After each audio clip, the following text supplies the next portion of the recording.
Hello student, आज के B education का हमने टॉपिक लिया है शिक्षा के साधन, और आज हम इन्हीं के बारे में चर्चा करेंगे। शिक्षा के साधन मुख्य रूप से 4 भागों में प्रकारों में बांटे गए हैं: औपचारिक साधन, अनौपचारिक साधन, सक्रिय साधन और निष्क्रिय साधन।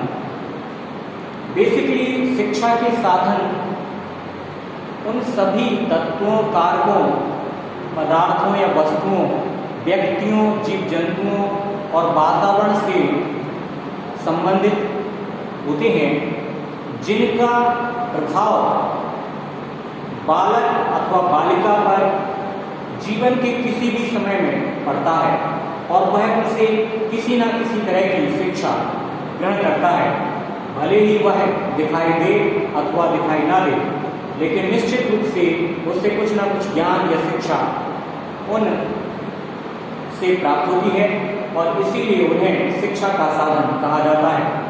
औपचारिक साधनों के बारे में सबसे पहले हम चर्चा करेंगे।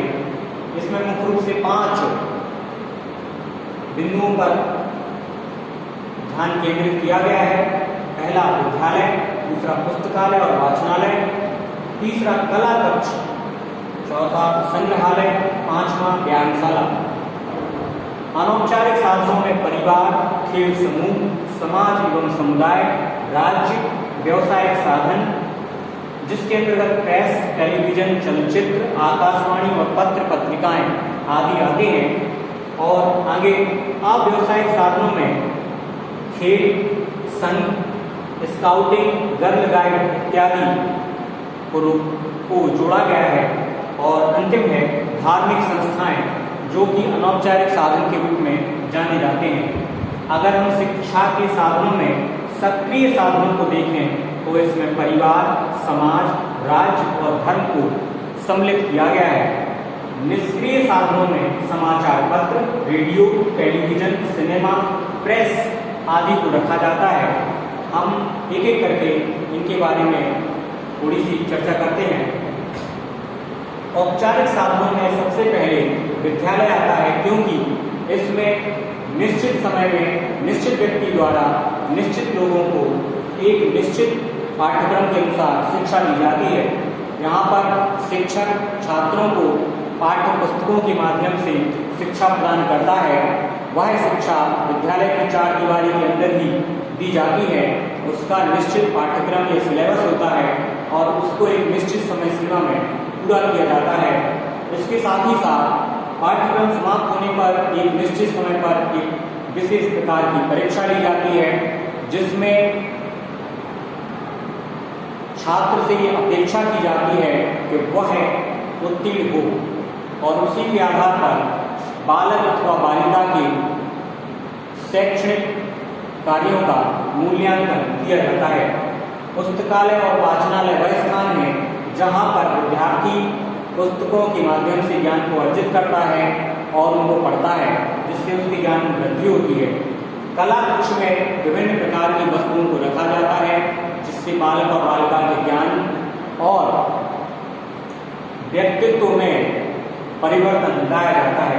संग्रहालय में ऐसी वस्तुओं को रखा जाता है जो कि यूनिक प्रकार की होती है और प्राचीन काल, मध्यकाल, ब्रिटिश काल, आधुनिक काल और वर्तमान काल में विभिन्न काल अनुसार बनाई गई हैं। इसमें किसी व्यक्ति विशेष का ज्ञान और रुचि प्रदर्शित होती है, जिससे बालक और बालिका अपने ज्ञान में वृद्धि कर पाते हैं। व्यायामशाला मुख्य प्रकार से ऐसी शाला होती है जिसमें व्यक्ति के सारे विकास को वरीयता प्रदान की जाती है और इसमें शरीर को स्वस्थ रखने संबंधी ज्ञान प्रदान किया जाता है। अनौपचारिक साधनों में सबसे पहले परिवार आता है और परिवार में सबसे पहले प्रथम शिक्षा के साधनों में माता का स्थान है। इसके अतिरिक्त पिता, भाई और बहन भी किसी भी बालक अथवा बालिका के ज्ञान का साधन होते हैं। जब बालक या बालिका किसी विशेष ग्रुप में कोई खेल खेलते हैं तो शारीरिक क्रियाओं और खेल के नियमों के माध्यम से वह विशेष प्रकार की शिक्षा प्राप्त करते हैं। समाज और समुदाय भी बालक और बालिका को नैतिक और सदाचार का पाठ पढ़ाते हैं और शिक्षा प्रदान करते हैं। राज्य के नियम और कानूनों के बारे में ज्ञान प्राप्त करके भी बालक और बालिका को शिक्षा प्राप्त होती है। व्यावसायिक साधनों जैसे प्रेस, टेलीविजन, चलचित्र, आकाशवाणी और पत्र पत्रिकाओं के माध्यम से भी विभिन्न प्रकार का सामान्य ज्ञान और जागरूकता परक ज्ञान भी बालक और बालिका को प्राप्त होता है। व्यावसायिक साधनों में खेल संघ, स्काउटिंग, गर्ल गाइड इत्यादि के माध्यम से बालक और बालिका विभिन्न प्रकार का शैक्षणिक ज्ञान प्राप्त करते हैं। धार्मिक संस्थाएं जो किसी विशेष धर्म से जुड़ी होती हैं और उससे संबंधित कार्य करती हैं, उनकी पुस्तकों से भी बालक और बालिका को ज्ञान प्राप्त होता है। सक्रिय साधनों में परिवार, समाज, राज्य और धर्म को शामिल किया गया है, क्योंकि यह सभी निरंतर गतिशील रहते हैं और इनके नियम और कानून में बदलाव आता रहता है। इसीलिए इनको सक्रिय साधनों की श्रेणी में रखा गया है, जबकि निष्क्रिय साधनों में समाचार पत्र, रेडियो, टेलीविजन, सिनेमा और प्रेस आदि को रखा जाता है और ये निष्क्रिय साधन कहलाते हैं।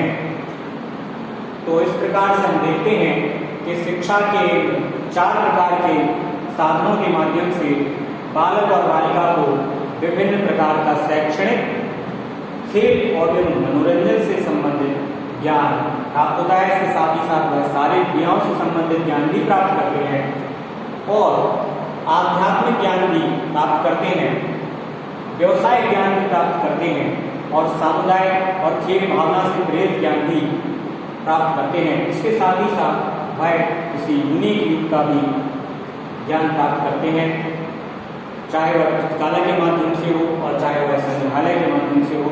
तो आज के इस शिक्षा के साधनों में आपने उचित रूप से इस टॉपिक को समझा होगा, ग्रहण किया होगा